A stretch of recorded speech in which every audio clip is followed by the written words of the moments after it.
So if you're ever out roaming around in Novak, you might meet this crazy Who old sent man you? named No I Bark ain't talking. Noonan. They tried to get me to talk before, but I didn't say nothing. And I don't aim to now, by gum. I don't mean any harm. We'll just see about that.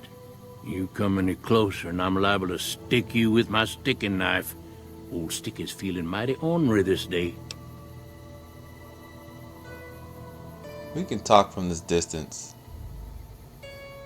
You sure now? It's kind of hard to hear you.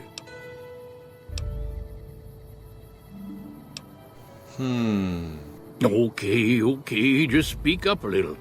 But not so much that they hear you. They got people everywhere, always listening. Why they call you No Bark? 'Cause they know I ain't just barking here. What I say has got bite, 'cause it's the truth.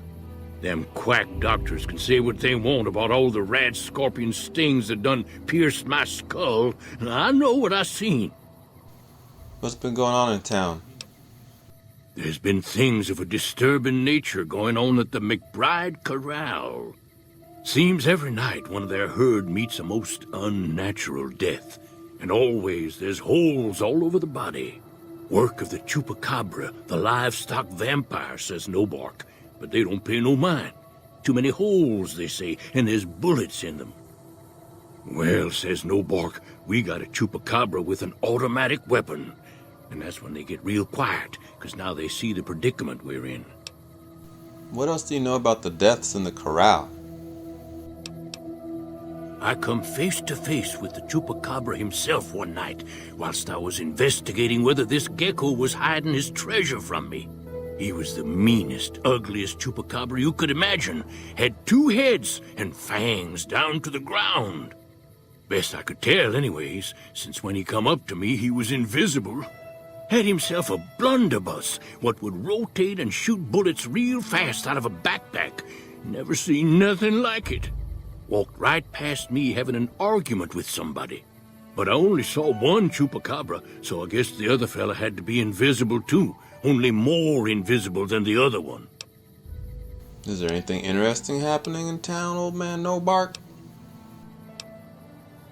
Folks will tell you that they seen ghouls up near the rocket factory. Sensationalist hooey, cooked up by superstitious yokels, seeing phantoms of their own imagining. What do you think is actually in the factory? Ghosts. Commie ghosts what don't know they're dead. Hoping to steal our rockets so they can fly up and paint the moon pink and draw a Lenin face on it. I seen one of them disappear and reappear before my very eyes. Although, being a scientist, I have to admit I might have just blinked for longer than usual, what with the shock of seeing a commie ghost and so forth. I don't know, No Bark. I think some of what you're saying is true. If anyone asks, we never spoke.